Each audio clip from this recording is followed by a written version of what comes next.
ನೋಡಿ ಹೌಸ್ ರಾತ್ರಿ ನಾವು ಇದು ತೆಗಿಮಗ್ ನೇ ತೋರ್ಸಣ.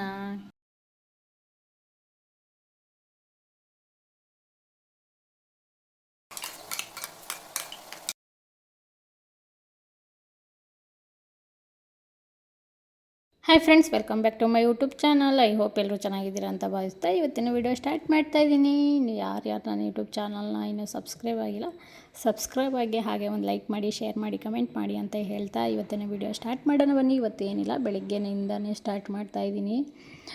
ಬಾಗಿಲಿಗೆ ನೀರು ಹಾಕೋದ್ರಿಂದ ಪಟ ಅಂತ ಬಾಗಿಲಿಗೆ ನೀರು ಹಾಕಿ ರಂಗೋಲಿಯನ್ನು ಬಿಡಿಸ್ಕೊಳ್ತಾ ಇದ್ದೀನಿ. ಯಾಕಂದರೆ ಇವತ್ತು ಸ್ವಲ್ಪ ಬೇಗ ಎದ್ದಿದ್ದರಿಂದ ಬೇಗ ಕೆಲಸ ಮಾಡಿಕೊಂಡು ಹಾಗೆ ನನ್ನ ಮಗನೂ ಮಲ್ಕೊಂಡಿದ್ದ.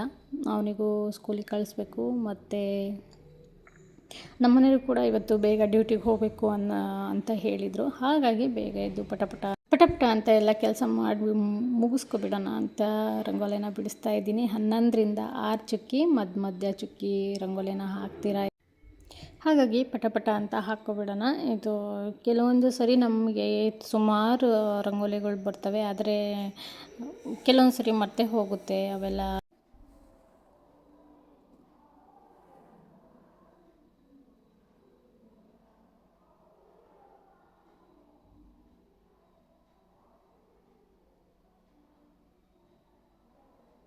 ಈ ರಂಗೋಲಿ ಹೆಂಗಂದರೆ ಸ್ವಲ್ಪ ಮಿಸ್ ಆದ್ರೂ ಕೈ ತಪ್ಪಿ ಹೋಗ್ಬಿಡುತ್ತೆ, ಇಲ್ಲ ಒಂಥರ ರಾಂಗಾಗಿ ಉಲ್ಟಾ ಸೀದಾ ಆಗ್ಬಿಡೋದು, ಆ ಥರ ಎಲ್ಲ ಆಗ್ಬಿಡುತ್ತೆ.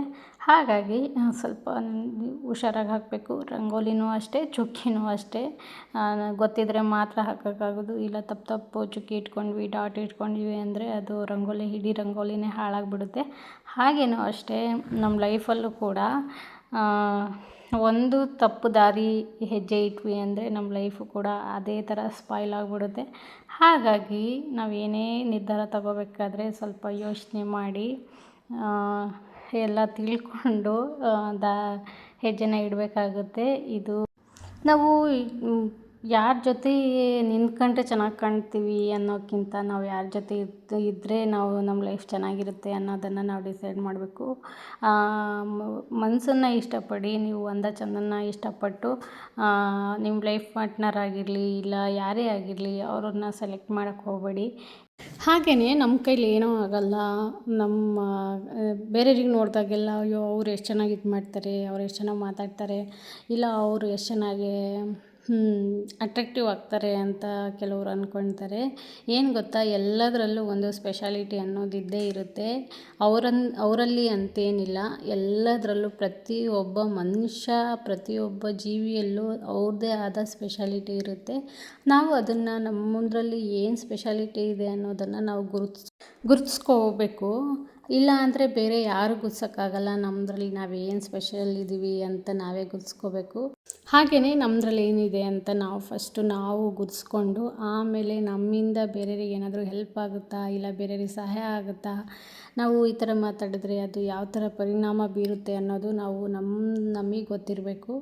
ನಾವು ಮಾತಾಡೋದ್ರಲ್ಲೂ ನಮ್ಮ ನಡವಳಿಕೆ ಮತ್ತು ನಮ್ಮ ಮಾತು, ನಮ್ಮ ನಡತೆಯನ್ನು ನಮ್ಮ ಮಾತಿನ ಮೇಲೆ ಡಿಪೆಂಡ್ ಆಗುತ್ತಂತೆ. ನಾವು ಯಾವ ಥರ ಮಾತಾಡ್ತೀವಿ ಮತ್ತು ನಾವು ಯಾವ ಥರ ಸ್ವಭಾವದವರು ಅಂತ ನಮ್ಮ ಮಾತಿನ ಮೇಲೆ ಡಿಪೆಂಡ್ ಆಗುತ್ತಂತೆ. ನಾವು ಯಾವ ಥರ ಮಾತಾಡ್ತೀವಿ ಅನ್ನೋದ್ರ ಮೇಲೆ. ಅದೇ ಮಾತು ಆಡಿದ್ರೆ ಹೋಯಿತು, ಮುತ್ತು ಹೊಡೆದ್ರೆ ಹೋಯಿತು ಅಂತ ಹೇಳ್ತಾರಲ್ವ, ಇದಕ್ಕೆ ಅನಿಸುತ್ತೆ. ನಾವು ಮಾತಾಡೋ ರೀತಿ ನಮ್ಮ ವ್ಯಕ್ತಿತ್ವವನ್ನು ತೋರಿಸುತ್ತೆ, ನಾವು ಯಾವ ಥರ ವ್ಯಕ್ತಿತ್ವ ಹೊಂದಿರೋರು ಅಂತ. ಹಾಗಾಗಿ ಮಾತಲ್ಲಿ ಮತ್ತು ನಮ್ಮ ವ್ಯಕ್ತಿತ್ವ ತೋರಿಸ್ಕೊಳೋ ಥರ ಯಾವತ್ತೂ ಮಾಡೋಕ್ಕೆ ಹೋಗಬೇಡಿ. ಹಾಗೆಯೇ ಬೇರೆಯವ್ರಿಗೆ ಬ್ಲೇಮ್ ಮಾಡೋಕ್ಕೆ ಹೋಗಬೇಡಿ. ನಮ್ಮದ್ರಲ್ಲಿ ಏನಿದೆ, ನಮಗೆ ಆಯಿತಾ ಮಾಡಬೇಕು, ನಮಗೆ ಆಗಿಲ್ವಾ ಸುಮ್ಮನೆ ಇರಬೇಕು. ಸುಮ್ಮನೆ ಬೇರೆಯವ್ರ ಮೇಲೆ ಗೂಬೆ ಕೂರಿಸೋದು ಆ ಥರ ಎಲ್ಲ ಮಾಡೋಕ್ಕೆ ಹೋಗಬಾರ್ದು ಯಾರು. ನನ್ನ ಪ್ರಕಾರ ಇಲ್ಲಿ ಯಾರಿಗೂ ಯಾರು ಸ್ಪೆಷಲ್ ಅಲ್ಲ, ಯಾರು ಕೀಳಲ್ಲ. ನನ್ನ ಪ್ರಕಾರ ಅವರವರಿಗೆ ಅವರೇ ಸ್ಪೆಷಲ್ಲು, ಅವ್ರವ್ರ ವ್ಯಕ್ತಿತ್ವಕ್ಕೆ ಅವರೇ ಸರಿಸಾಟಿ. ಹಾಗಾಗಿ ಬೇರೆಯವ್ರನ್ನ ಬ್ಲೇಮ್ ಮಾಡೋಕ್ಕೆ ಹೋಗಬೇಡಿ. ನಿಮ್ಮ ಲೈಫನ್ನು ನೀವು ಎಂಜಾಯ್ ಮಾಡಿ, ಅವ್ರ ಲೈಫನ್ನು ಅವ್ರು ಎಂಜಾಯ್ ಮಾಡ್ತಾರೆ ಅಂತ ಹೇಳ್ತಾ, ಇದರಿಂದ ಯಾರಿಗಾದರೂ ಹರ್ಟ್ ಆಗಿದ್ದರೆ ದಯವಿಟ್ಟು ಇದು ನಿಮ್ಮ ಪರ್ಸ್ನಲ್ ಆಗಿ ತಗೋಬೇಡಿ. ಒಂದೇನೋ ಹೇಳಬೇಕು ಅನ್ನಿಸ್ತು, ಹಾಗಾಗಿ ಹೇಳ್ತಾ ಇದ್ದೀನಿ. ಎಲ್ಲರಿಗೂ ಒಂದು ವಸ್ತುವಿನ ಬೆಲೆ ಎಲ್ಲ ಟೈಮು ಗೊತ್ತಾಗಲ್ಲಂತೆ. ಆದರೆ ಒಂದು ಸಮಯದಲ್ಲಿ ಯಾರ್ಯಾರ ಬೆಲೆ ಏನೇನು ಅಂತ ಗೊತ್ತಾಗುತ್ತೆ. ಹಾಗೆಯೇ ಒಂದು ಸಣ್ಣ ಎಕ್ಸಾಂಪಲ್ ಕೊಡ್ತೀನಿ.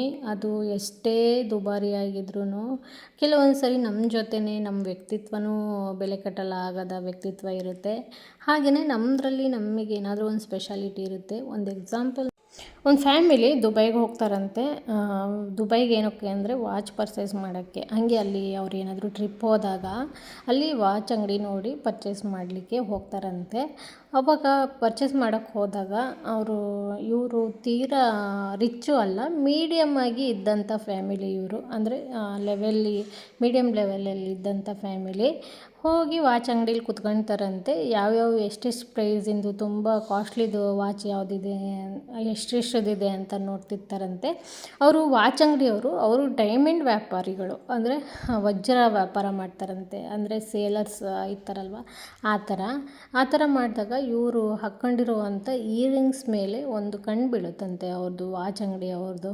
ಆವಾಗ ಕೇಳ್ತಾರಂತೆ, ಸರ್ ಇದು ಎಲ್ಲಿ ಮಾಡಿಸಿದ್ದು, ಯಾವಾಗ, ಎಷ್ಟು ಕೊಟ್ಟು ಮಾಡಿಸಿದ್ದು ಅಂತ ಕೇಳ್ತಾರಂತೆ. ಇಲ್ಲ, ಇದು 15 ಲಕ್ಷನೋ 16 ಲಕ್ಷನೋ ಕೊಟ್ಟು ಮಾಡಿಸ್ಕೊಂಡಿದ್ದು, ತುಂಬ ಹಳೇದು ಅಂತ ಹೇಳ್ತಾರಂತೆ. ಆವಾಗ ವಾಚ್ ಅಂಗಡಿಯವರು ಹೇಳ್ತಾರಂತೆ, ಸರ್ ಸ್ವಲ್ಪ ಹತ್ತಿರ ಬನ್ನಿ ಅಂತ ಹೇಳ್ತಾರೆ. ಡೈಮಂಡ್ ಆ ಥರ ವ್ಯಾಪಾರ ಮಾಡೋದ್ರಿಂದ ಅವ್ರಿಗೆ ಗೊತ್ತಾಗುತ್ತಂತೆ ಇದ್ರ ವ್ಯಾಲ್ಯೂ ಏನು, ಎಷ್ಟು ಅಂತ. ಆವಾಗ ಅವ್ರು ಹೇಳ್ತಾರಂತೆ, ಸರ್ ಇದು ತುಂಬ ಅಪರೂಪ ವಜ್ರ ಇದು ಸಿಗೋದು. ಇದ್ರ ಅಂದರೆ ಇವಾಗಿಂದು ಪ್ರೆಸೆಂಟ್ ರೇಟ್ ಹಾಕಿದ್ರೂ ಅಂದಾಜು 300 ಕೋಟಿ ಬೆಲೆ ಬಾಳುತ್ತೆ ಅಂತ ಹೇಳ್ತಾರಂತೆ. ಅವರು ಅವಾಗ ಶಾಕ್ ಆಗ್ತಾರಂತೆ. ಅದಕ್ಕೇ ಹೇಳೋದು, ಅವರವರ ಬೆಲೆ ಅವ್ರವ್ರ ಹತ್ರನೇ ಇರುತ್ತೆ. ನಾನು ಬರೀ ಇದು ವಸ್ತು ಮೇಲೆ ಹೇಳಿರೋದಷ್ಟೇ. ಹಾಗೇ ನಮ್ಮ ವ್ಯಕ್ತಿತ್ವನೂ ಅಷ್ಟೇ. ನಮ್ಮದ್ರಲ್ಲೇ ಏನಾದರೂ ಒಂದು ಸ್ಪೆಷಾಲಿಟಿ ಇರುತ್ತೆ, ಬೆಲೆ ಕಟ್ಟಲಾಗದ ವ್ಯಕ್ತಿತ್ವ ಇರುತ್ತೆ, ಇಲ್ಲ ಏನಾದರೂ ಒಂದು ಇದಿರುತ್ತೆ. ಅದನ್ನು ನಾವು ಗುರುತಿಸ್ಕೋಬೇಕಷ್ಟೇ. ನಾವು ಯಾವಾಗಲೂ ನೆವರ್ ಗಿವ್ ಅಪ್ ಅಂತಲೇ ಇರಬೇಕು. ಯಾವತ್ತೂ ಬಿಟ್ಕೊಡ್ಬಾರ್ದು. ಎಷ್ಟೇ ಕಷ್ಟ ಬಂದ್ರೂ ನಾವು ಗೆದ್ದೇ ಗೆಲ್ತೀವಿ ಅಂತ ಹೋಪ್ ಇಟ್ಕೋಬೇಕು. ಇದು ನನ್ನ ಅನಿಸಿಕೆ. ನಿಮಗೇನು ಅನಿಸುತ್ತೆ ಅಂತ ಕಮೆಂಟ್ ಮಾಡಿ. ಹಾಗೆಯೇ ನಾನು ಇಷ್ಟೆಲ್ಲ ಆಯ್ತಲ್ವ, ನಾನು ನೆನ್ನೆ ಫ್ಯಾನ್ಸಿ ಸ್ಟೋರಿಗೆ ಹೋಗಿದ್ದೆ. ಆವಾಗ ಈ ಚೈನ್ ನೋಡಿದೆ. 100 ರುಪೀಸೋ 130 ರುಪೀಸೋ ಅಂತ ಏನೋ ಕೊಟ್ಟು ಬಂದೆ ನಾನು. ಇದು ತುಂಬಾ ಚೆನ್ನಾಗಿದೆ, ಹಾಕ್ಕೊಂಡ್ರೆ ಸಖತ್ತಾಗಿ ಕಾಣಿಸ್ತಾ ಇದೆ. ನೀವು ನೋಡಿದ್ರಲ್ವ. ಇದು ಕೂಡ ಸ್ಯಾರಿ ಮೇಲೆ, ಡ್ರೆಸ್ ಮೇಲೆ ಹಾಕ್ಕೊಳ್ಳೋಕ್ಕೆ ತುಂಬ ಚೆನ್ನಾಗಿದೆ. ನಿಮಗೆ ಯಾರಿಗಾದರೂ ನಮ್ಮ ಶಿವಮೊಗ್ಗದಲ್ಲಿ ಯಾರಾದರೂ ನೋಡ್ತಾ ಇದ್ದರೆ ನೀವು ಕೂಡ ಈ ಥರ ಪರ್ಚೇಸ್ ಮಾಡಬೇಕು. ಯಾವ ಶಾಪು ಏನು ಅಂತ ನಾನು ಹೇಳ್ತೀನಿ ನೆಕ್ಸ್ಟ್ ವೀಡಿಯೋಗಳಲ್ಲಿ. ನಿಮಗೆ ಯಾರಿಗಾದರೂ ಬೇಕು ಅಂದರೆ ಕಮೆಂಟ್ ಮಾಡಿ, ನಾನು ನಿಮಗೆ ಶಾಪ್ ಅಡ್ರೆಸ್ ಎಲ್ಲ ಹೇಳ್ತೀನಿ. ತುಂಬಾ ಚೆನ್ನಾಗಿದೆ. ನಾನು ಹಾಗೆ ಸುಮ್ಮನೆ ಏನೋ ತಗೊಳ್ಳೋಣ ಅಂತ ಹೋಗಿದ್ದು, ನನ್ನ ಮಗುಗೆ ಏನೋ ದಾರನೋ ಏನೋ ತಗೊಳ್ಳೋಣ ಅಂತ ಹೋಗಿದ್ದು, ಹಾಗೆ ಪರ್ಚೇಸ್ ಮಾಡ್ಕೊಂಡ್ಬಂದ್ವಿ. ತುಂಬಾ ಚೆನ್ನಾಗಿದೆ. ನಿಮಗೆ ಯಾರಿಗಾದರೂ ಬೇಕು, ನಮ್ಮ ಶಿವಮೊಗ್ಗದವ್ರಿಗೆ ಮಾತ್ರ, ನಮ್ಮ ಶಿವಮೊಗ್ಗ, ಯಾಕಂದರೆ ಅದು ಶಿವಮೊಗ್ಗದಲ್ಲಿರೋದು, ಹಾಗಾಗಿ ಅವ್ರಿಗೆ ಹೇಳ್ತಾ ಇದ್ದೀನಿ ಅಷ್ಟೇ. ಅದೆಲ್ಲ ಮುಗಿಸ್ಕೊಂಡು ಬಂದು ನನ್ನ ಮಗ ಹೋಮ್ವರ್ಕ್ ಮಾಡ್ತೀನಿ. ಬ್ರಿಂಜಲ್ ಏನು ಬುಕ್ ಜೊತೆ ನೀನು ಹೋಗ್ತಾ ಇದೆಯಲ್ಲ, ಆ ಕಡೆ ಬಾ, ಈ ಕಡೆ ಬಾ.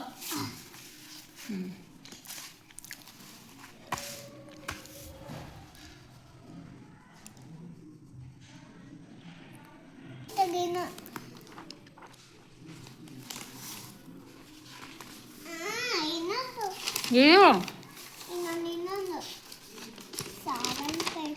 ಗುಡ್ ಹಾಕಿದಾರಲ್ಲ.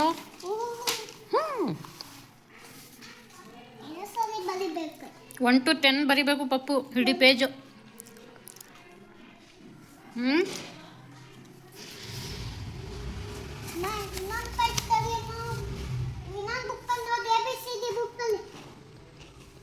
ABCD ಬುಕ್ಕಲ್ಲೂ ಕೊಟ್ಟಿದ್ದಾರಾ? ಅಷ್ಟಕ್ಕೊಂದು ಹೋಮ್ವರ್ಕ್ ಕೊಟ್ಟಾರಲ್ಲ ಪಪ್ಪು.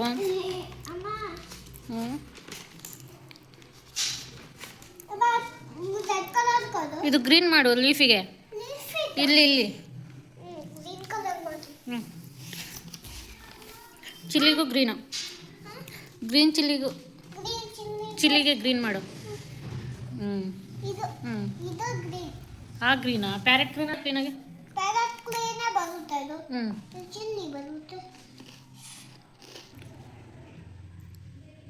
ನೋಡು. ಭಾಳ ಚೆನ್ನಾಗಿ ಮಾಡ್ತಿದ್ದೆ. ಬರೀ ಇನ್ನು ತುಂಬ ಹೋಮ್ವರ್ಕ್ ಇದೆ.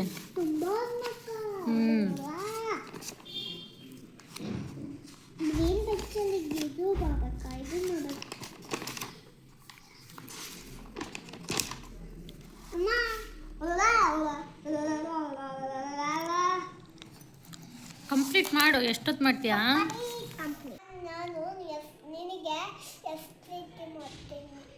ಹೌದಾ? ಎಷ್ಟು ಮಾಡ್ತೀಯ ಮಗನೇ? ಅಷ್ಟೇ? ಹೌದಾ?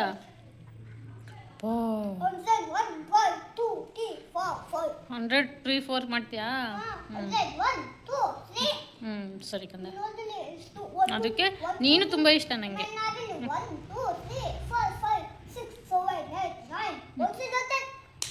ಬ್ರಿಂಜಲ್ ಯಾವ ಕಲರ್? ಪರ್ಪಲ್. ಎಲ್ಲಿದೆ ಬ್ರಿಂಜಲ್? ಮಾಡು, ಕ್ಲೀನಾಗಿ ಮಾಡು. ನಾನು ತೋರಿಸ್ಕೊಟ್ನಲ್ಲ ಹಂಗೆ ಮಾಡಬೇಕು. ಹೌಸ್ ನೋಡಿ, ಹೌಸ್ ರಾತ್ರಿ ನಾವು ಇದು ತೆಗಿ ಮಗನೇ ತೋರ್ಸೋಣ. ಇದೇನು ಇರಲಿಲ್ಲ, ಇದೆಲ್ಲ ನಾವು ಮಾಡಿರೋದು ಅಲ್ಲ ಬಂಗಾರಿ? ಚೆನ್ನಾಗೈತಲ್ಲ? ಕ್ಲೀನಾಗಿ ಮಾಡು. ಅದಕ್ಕೆ ನೀನು ಗುಡ್ ಬಾಯ್ ಅಂತ ಹೇಳಿದ್ದೆ ನಾನು ಅವ್ರ ಹತ್ರ. ಪಾಪ ನನ್ನ ಮಗ ವೆರಿ ಗುಡ್ ಬಾಯ್, ಜಾಣ ಆಗಿದ್ದಾನೆ. ಹಂಗೆ ಮಾಡೋಕ್ಕೆ ಹೇಳಿದಾರಾ?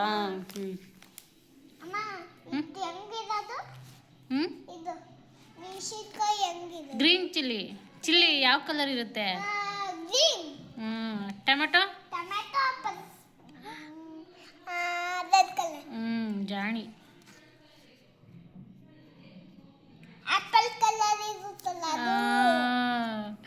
ಯಾವ ಕಲರ್ ಕದ?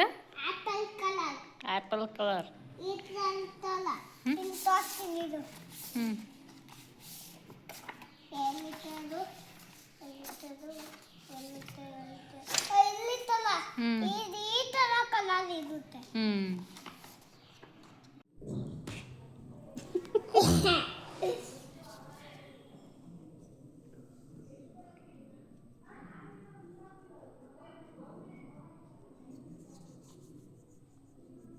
ಸಾಕು ಬಿಡು. ಆಯಿತು ಬಿಡು ಕಂದ, ಮುದ್ದು. ಸಾಕು ಔಟ್ಲೈನ್ ಎಲ್ಲ ಮಾಡಿಬಿಡ ಮಗನೇ.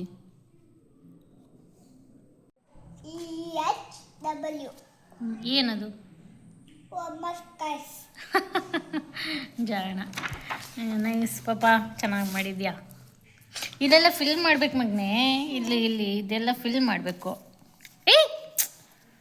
ಪಾಪು, ಈ ವಿಡಿಯೋನ ಇಲ್ಲಿಗೆ ಎಂಡ್ ಮಾಡ್ತಾ ಇದ್ದೀನಿ. ನಿಮಗೆ ಈ ವಿಡಿಯೋ ಇಷ್ಟ ಆದರೆ ಒಂದು ಲೈಕ್ ಮಾಡಿ, ಶೇರ್ ಮಾಡಿ, ಕಮೆಂಟ್ ಮಾಡಿ ಅಂತ ಹೇಳ್ತಾ ಈ ವಿಡಿಯೋನ ಇಲ್ಲಿಗೆ ಎಂಡ್ ಮಾಡ್ತಾ ಇದ್ದೀನಿ. Thank you all.